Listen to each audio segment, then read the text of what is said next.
Good morning everyone. तो आज है 28 सितंबर और आज के इस सेशन में 28 सितंबर से बनने वाले सभी महत्वपूर्ण क्वेश्चंस को डिस्कस करेंगे। अगर आप किसी भी एग्जाम की तैयारी कर रहे हैं तो ये सेशन आप सभी के लिए बहुत ही महत्वपूर्ण रहने वाला है। तो चलिए डिस्कस करते हैं। सबसे पहले नजर डालते हैं आज की महत्वपूर्ण सुर्खियों पर। केंद्रीय मंत्री गिरिराज सिंह ने जल दूत ऐप किया लॉन्च। हिंडन रिवर देश की सबसे प्रदूषित नदियों की सूची में पहले स्थान पर। 27 सितंबर को मनाया गया विश्व पर्यटन दिवस। अभिनेत्री आशा पारेख को वर्ष 2020 के दादा साहब फाल्के पुरस्कार से किया जाएगा सम्मानित। तमिलनाडु में थमीरावरानी नदी का जीर्णोद्धार करने के लिए हाइपर लोकल विधि का किया जा रहा है उपयोग। डीआरडीओ ने बहुत कम दूरी की वायु रक्षा प्रणाली मिसाइल का किया सफल परीक्षण। धर्मेंद्र प्रधान ने 13वें फिक्की ग्लोबल स्किल समिट 2022 का किया उद्घाटन। सहर अल रुमैया बनी कुवैत की सेंट्रल बैंक की पहली महिला डिप्टी गवर्नर। भारतीय मूल की ब्रिटिश गृह मंत्री सुएला वेवरबेन ने जीता पहला क्वीन एलिजाबेथ द्वितीय पुरस्कार। आंध्र प्रदेश को मिला आयुष्मान उत्कर्ष पुरस्कार 2022। अब डिस्कस कर लेते हैं कल के सेशन के बारे में। कल हम लोगों ने क्या क्या पढ़ा था फ्रेंड्स, क्विक रिवीजन करेंगे। तो जियो मेलिनो को किस देश की पहली महिला प्रधानमंत्री बनाया जाएगा? तो इटली की पहली महिला प्रधानमंत्री बनेंगी। ठीक है। बथुकम्मा उत्सव का आयोजन किया जा रहा है तेलंगाना राज्य में। नवजात मृत्यु दर कम करने के लिए असम सरकार ने सरकारी अस्पतालों में सांस नामक वायु दाब मशीन का उपयोग करने की मंजूरी दे दी है। बाल विवाह को मिटाने के लिए अलीबा पहल की शुरुआत की गई है उड़ीसा राज्य में। किस देश ने शॉटगन विश्व चैंपियनशिप की ट्रैप टीम जूनियर पुरुष प्रतियोगिता में स्वर्ण पदक जीता है? भारत ने। खबरों में रहा नेहरू क्या है फ्रेंड्स? तो ये एक तूफान है जिसने फिलीपींस में तबाही मचाई हुई है। आगे बढ़ते हैं। मैसूर दशहरा महोत्सव का उद्घाटन किया गया है राष्ट्रपति द्रौपदी मुर्मू जी के द्वारा। कहां पर? कर्नाटक में। देश के चुनिंदा शहरों का स्वच्छ वायु सर्वेक्षण होगा। इसमें 131 शहरों को शामिल किया गया है। केंद्रीय कृषि एवं किसान कल्याण मंत्री यानी कि नरेंद्र सिंह तोमर ने राष्ट्रीय बीज निगम के जैविक बीज फार्म की जो आधारशिला रखी है वो मुरैना मध्य प्रदेश में रखी है। किस भारतीय लेखिका और कवयित्री ने पेन जर्मन हरमन केस्टेन पुरस्कार 2022 जीता है? तो मीना कंडा स्वामी ने यह पुरस्कार जीता है। तो फ्रेंड्स ये था कल का करंट अफेयर। अगर डिटेल से जानना है तो कल की क्लास जरूर देख लीजिएगा। चलिए डिस्कस करते हैं फर्स्ट क्वेश्चन आज के सेशन का। 2020 के दादा साहब फाल्के पुरस्कार से किसे सम्मानित किया जाएगा फ्रेंड्स? तो ये पुरस्कार दिया जाएगा, किसको दिया जाएगा? आशा पारेख को। किसे दिया जाएगा? आशा पारेख को इस पुरस्कार से सम्मानित किया जाएगा। फ्रेंड्स बहुत ही महत्वपूर्ण क्वेश्चन है ये। अगर आपसे पूछा जाए कि दादा साहब फाल्के पुरस्कार पहली बार किसे दिया गया था, तो देविका रानी को दिया गया था पहली बार। ठीक है। 2019 में दिया गया था रजनीकांत को और 2018 में फ्रेंड्स यह पुरस्कार दिया गया था अमिताभ बच्चन को। और 2020 का जो पुरस्कार है वो आशा पारेख को दिया जाएगा। डिस्कस कर लेते हैं इसी से रिलेटेड कुछ एक्स्ट्रा फैक्ट के बारे में।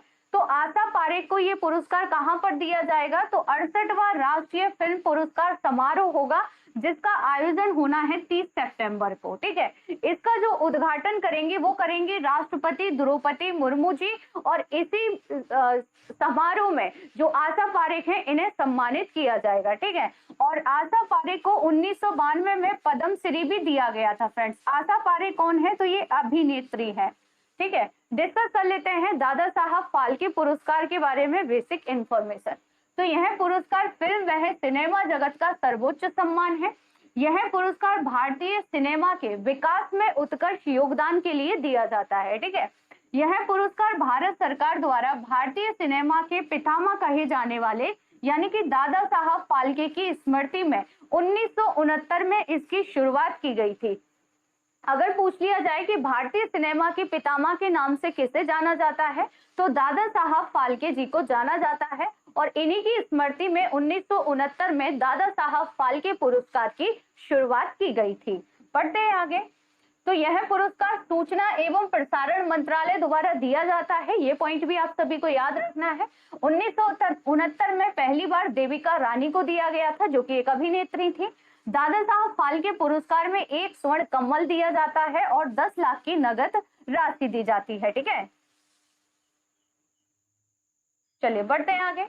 तो अगर आप लोग पहली बार चैनल पर विजिट कर रहे हैं तो चैनल को सब्सक्राइब कर लीजिएगा, साथ ही बेल आइकन दबाना बिल्कुल ना भूलें, जिससे आप लोगों को क्लास का नोटिफिकेशन सबसे पहले मिल जाएगा। अगर क्लास अच्छी लग रही है तो क्लास को ज्यादा से ज्यादा शेयर कीजिएगा, लाइक कीजिएगा और चैनल को सब्सक्राइब जरूर कर दीजिएगा। बढ़ते हैं आगे। जलदूत एप्लीकेशन को किसने लॉन्च किया है? तो फ्रेंड, जलदूत जो एप्लीकेशन है ये लॉन्च की गई है गिरिराज सिंह जी के द्वारा। गिरिराज सिंह जी ने जलदूत ऐप को लॉन्च किया है। फ्रेंड, जलदूत ऐप क्या है? तो जलदूत ऐप जिससे देश भर के गांव के चयनित कुओं के जल स्तर को पता लगाया जाएगा, यानी कि जो कुएं में कितना जल है ये इसके द्वारा पता लगाया जाएगा। किस ऐप के द्वारा? तो जलदूत एप्लीकेशन के द्वारा कुएं के जल स्तर को मापा जाएगा। ठीक है, बढ़ते हैं आगे। अटल भूजल योजना कब शुरू की गई थी? तो 1 अप्रैल 2020 में इस योजना की शुरुआत की गई थी। जल शक्ति अभियान आप सभी को ज्ञात होगा 2019। ठीक है, वर्तमान में जल मंत्री कौन है? तो गजेंद्र सिंह शेखावत है। ठीक है, किसके द्वारा वर्ष 2022 के लिए जल शक्ति अभियान कैच द रेन अभियान शुरू किया गया था? तो ये राष्ट्रपति जी द्वारा किया गया था। किसके द्वारा? राष्ट्रपति के द्वारा इस अभियान की शुरुआत की गई थी। ठीक है, हर घर जल वाला भारत का पहला जिला पूछे तो कौन सा है फ्रेंड्स? हर घर जल वाला भारत का पहला जिला है बुरहानपुर।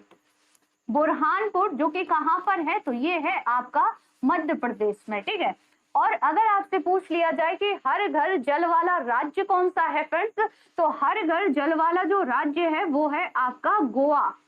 कौन सा होगा? तो गोवा होगा हर घर जल वाला राज्य। ठीक है, इसके अलावा अगर आपसे पूछ लिया जाए नल से पीने योग्य पानी वाला शहर, तो वो है आपका पुरी। पुरी कहां पर है? तो ये है आपका उड़ीसा में। कहां पर है फ्रेंड्स? तो उड़ीसा में है। तीनों पॉइंट आप सभी को याद रखना है। नेक्स्ट क्वेश्चन है, खबरों में रही थमीराबरानी नदी। फ्रेंड्स, ये एक नदी का नाम है जो कि सुर्खियों में है, डिस्कस करेंगे इसके बारे में। तो थमीराबरानी नदी किस राज्य में बहती है? तो पहला पॉइंट तो याद रखेंगे, ये एक ही राज्य में बहती है, यानी कि तमिलनाडु में ही ये बहती है। तमिलनाडु से ही इसकी शुरुआत होती है और मन्नार की खाड़ी में जाकर ये अपना जल गिरा देती है, यानी कि कुल मिलाकर ये एक ही राज्य में बहती है। अब ये सुर्खियों में क्यों है? तो हाल ही में इसके जीर्णोद्वार करने के लिए तमीरासेस नामक एक हाइपर लोकल विधि का उपयोग किया जा रहा है, इसके जीर्णोद्वार करने के लिए इस नदी के। ठीक है, जो कि तमिलनाडु की एक प्रमुख नदी है। ये तमिलनाडु की एकमात्र 12 नदी है। ठीक है, ये भी आप सभी याद रखेंगे। और ये कहां से निकलती है? तो ये पश्चिमी घाट के पोधी गई पहाड़ियों से निकलती है और जाकर कहां गिरती है? तो मन्नार की खाड़ी यानी कि बंगाल की खाड़ी में ये अपना जल गिरा देती है। ठीक है, और साथ ही में याद रखना है कि संगम युग साहित्य में इसका व्यापक रूप से उल्लेख किया गया है इस नदी का। तो मैप में आप सभी देख सकते हैं तमिलनाडु में यहाँ आपको देखने को मिलेगी ये नदी। ठीक है, यहाँ पर आपको देखने को मिलेगी ये नदी। बढ़ते हैं आगे। विश्व पर्यटन दिवस कब मनाया जाता है फ्रेंड्स? तो विश्व पर्यटन दिवस मनाया जाता है आपका 27 सितंबर को। 27 सितंबर को मनाते हैं विश्व पर्यटन दिवस। ठीक है, और इसकी जो शुरुआत हुई थी वो संयुक्त राष्ट्र द्वारा वर्ष 1980 में की गई थी। इसका उद्देश्य क्या है फ्रेंड्स? तो दुनिया भर के लोगों को पर्यटन के प्रति जागरूक करना, ये इसका प्रमुख उद्देश्य है। ठीक है, संयुक्त राष्ट्र विश्व पर्यटन संगठन ने विश्व पर्यटन दिवस यानी कि 2022 के लिए मेजबानी सौंपी है इंडोनेशिया को। ठीक है, और पर्यटन दिवस 2022 की जो थीम है वो है पर्यटन पर पुनर्विचार, ये इस बार की थीम है। तो थीम याद रखेंगे आप सभी। अगला क्वेश्चन है कि एक सर्वे रिपोर्ट के अनुसार उत्तर प्रदेश राज्य में सबसे अधिक प्रदूषित नदियों की सूची में सबसे ऊपर स्थान किसका है फ्रेंड्स? तो हिंडन नदी का है। हिंडन नदी सबसे प्रदूषित सूची में शामिल हुई है, सबसे ऊपर स्थान है। हिंडन नदी आपकी निकलती है शिवालिक से। किंडर नदी कहाँ से निकलती है? तो ये शिवालिक से निकलती है फ्रेंड्स। और किसकी सहायक है? तो ये यमुना नदी की सहायक नदी है, यानी कि ये यमुना नदी में मिल जाती है। तो ये सबसे प्रदूषित नदी की सूची में सबसे ऊपर है। ठीक है, बढ़ते हैं आगे। तो डीआरडीओ ने बहुत कम दूरी की वायु रक्षा प्रणाली मिसाइल का सफल परीक्षण कहां से किया है? तो फ्रेंड्स, कम दूरी की, बहुत ही कम दूरी की जो वायु रक्षा प्रणाली मिसाइल है, इसका जो सफल परीक्षण किया गया है वो किया गया है आपका कहां से? उड़ीसा। उड़ीसा में, यानी कि चांदीपुर प्रक्षेपण केंद्र से इस मिसाइल का सफल परीक्षण किया गया है डीआरडीओ के द्वारा। डिस्कस कर लेते हैं डीआरडीओ के बारे में। तो फ्रेंड्स, याद रखेंगे डीआरडीओ की स्थापना 1958 में हुई थी। डीआरडीओ का जो हेडक्वार्टर है वो है नई दिल्ली में। डीआरडीओ का हेडक्वार्टर कहां पर है? तो नई दिल्ली में है। और डीआरडीओ के हाल ही में अध्यक्ष कौन बने हैं? समीर वी कामत को बनाया गया है। इस मिसाइल के बारे में डिस्कस करें तो BSHORADS ये इसका शॉर्ट फॉर्म है। पूरा फुल फॉर्म होगा इसका very short range air defence system. ठीक है, और यह है वायु रक्षा प्रणाली कम दूर और कम ऊंचाई वाले हवाई खतरों को आसमान में ही खत्म करने में सक्षम है, जिसका परीक्षण डीआरडीओ ने किया है। नेक्स्ट क्वेश्चन है 13वें फिक्की ग्लोबल स्किल समिट 2022 का उद्घाटन किसने किया है? तो फ्रेंड्स, 13वें फिक्की ग्लोबल स्किल समिट 2022 का जो उद्घाटन किया गया ना, वो शिक्षा मंत्री धर्मेंद्र प्रधान जी के द्वारा किया गया है। डिस्कस कर लेते हैं समिट के बारे में फ्रेंड्स। तो ये 13वां समिट था। ठीक है, और federation of India chambers of commerce and industry ये इसका फुल फॉर्म है। शॉर्ट फॉर्म में इसको फिक्की कहते हैं। ठीक है, यह भारत में शीर्ष व्यापारिक घरानों का एक व्यापारिक लोबी समूह है, जिसकी स्थापना घनश्याम दास बिड़ला के द्वारा की गई थी। स्थापना कब की गई थी? तो 1927 में हुई थी। इसका जो हेडक्वार्टर है वो नई दिल्ली में है, और वर्तमान में इसके जो अध्यक्ष हैं वो है संजीव मेहता। अगला क्वेश्चन है सहार अल रुमेहा किस देश के सेंट्रल बैंक की पहली महिला डिप्टी गवर्नर बनी है? तो फ्रेंड्स, ये कुवैत की जो सेंट्रल बैंक है ना, इसकी पहली महिला डिप्टी गवर्नर बन गई है। नाम याद रखेंगे, सहार अल रुमेहा। ठीक है, तो ये पहली महिला डिप्टी गवर्नर बनी है। अगर आपसे पूछ लिया जाए कि भारतीय रिजर्व बैंक की पहली महिला डिप्टी गवर्नर कौन थी, तो केजे उदेसी थी। ये नाम भी आप सभी को याद रखना है, और इस पद के लिए उन्हें 2003 में नियुक्त किया गया था। आगे डिस्कस कर लेते हैं कुवैत के बारे में बेसिक इंफॉर्मेशन। तो कुवैत की जो राजधानी है वो कुवैत शहर है। कुवैत की मुद्रा कुवैती दीनार है। ठीक है, राजा या अमीर यहाँ पर कौन है? तो शेख नवाब अल अहमद अल जबर अल सबा है। प्रधानमंत्री हैं यहाँ के शेख अहमद नवाब अल सबा। ठीक है, नेक्स्ट क्वेश्चन है किस भारतीय मूल की महिला ने पहला महारानी एलिजाबेथ द्वितीय पुरस्कार 2022 जीता है? तो फ्रेंड्स, ये पुरस्कार जीता है भारतीय मूल की सुएला बेवरमैन ने। सुएला बेवरमैन कौन है? तो ये वर्तमान में ब्रिटेन की गृह मंत्री हैं। फ्रेंड्स, वर्तमान में ये ब्रिटेन की गृह मंत्री हैं, और इन्होंने महारानी एलिजाबेथ द्वितीय वुमन ऑफ द ईयर पुरस्कार जीता है। ठीक है, इनको यह पुरस्कार दिवंगत महारानी को समर्पित एशियन अचीवर्स अवार्ड्स 2022 में नई भूमिका निभाने के लिए प्रदान किया गया है। ठीक है, ब्रिटेन की हाल ही में पीएम कौन बनी है? तो आप सभी को ज्ञात होगा, लिज ट्रस को बनाया गया है। ठीक है, लिज ट्रस जो कि ब्रिटेन की हाल ही में प्रधानमंत्री बनी है। अगला क्वेश्चन है किस राज्य को शीर्ष प्रदर्शन करने वाले राज्य और केंद्र शासित प्रदेश के रूप में आयुष्मान उत्कृष्ट पुरस्कार से सम्मानित किया गया है? तो फ्रेंड्स, ये पुरस्कार दिया गया है आंध्र प्रदेश को। आंध्र प्रदेश राज्य को इस पुरस्कार से सम्मानित किया गया है, जैसा कि आप सभी देख सकते हैं। और नई दिल्ली में आयोजित 2 दिवसीय आरोग्य मंथन 2022 में आंध्र प्रदेश को पुरस्कृत किया गया है। ठीक है, डिस्कस करेंगे कि आयुष्मान भारत प्रधानमंत्री जन आरोग्य योजना के 4 साल और आयुष्मान भारत डिजिटल मिशन के 1 साल पूरे होने के उपलक्ष्य में राष्ट्रीय स्वास्थ्य प्राधिकरण द्वारा आरोग्य मंथन 2022 का आयोजन किया गया था। केंद्रीय स्वास्थ्य एवं परिवार कल्याण मंत्री यानी कि मनसुख मांडविया द्वारा यह पुरस्कार वितरित किए गए हैं। अब डिस्कस कर लेते हैं टॉप 10 स्टैटिक जीके क्वेश्चन। शरीर में रक्त की कमी से कौन सा रोग होता है? एनीमिया। शाहजहां द्वारा बनवाई गई प्रमुख इमारतें कौन कौन सी हैं? तो इसमें आपका दिल्ली का लाल किला आ जाएगा, जामो मस्जिद आ जाएगी, आगरा की मोती मस्जिद आ जाएगी और ताजमहल आ जाएगा। सिंधु घाटी सभ्यता की खोज कब और किसके द्वारा की गई थी? तो 1921 में दयाराम साहनी के द्वारा सिंधु घाटी सभ्यता की खोज की गई थी। सिख धर्म के प्रवर्तक कौन थे? तो गुरु नानक देव को कहा जाता है। स्वराज मेरा जन्मसिद्ध अधिकार है और इसे मैं लेकर रहूंगा, ये किसने कहा था? तो लोकमान्य बाल गंगाधर तिलक द्वारा कहा गया था, जो कि महात्मा गांधी के राजनीतिक गुरु थे।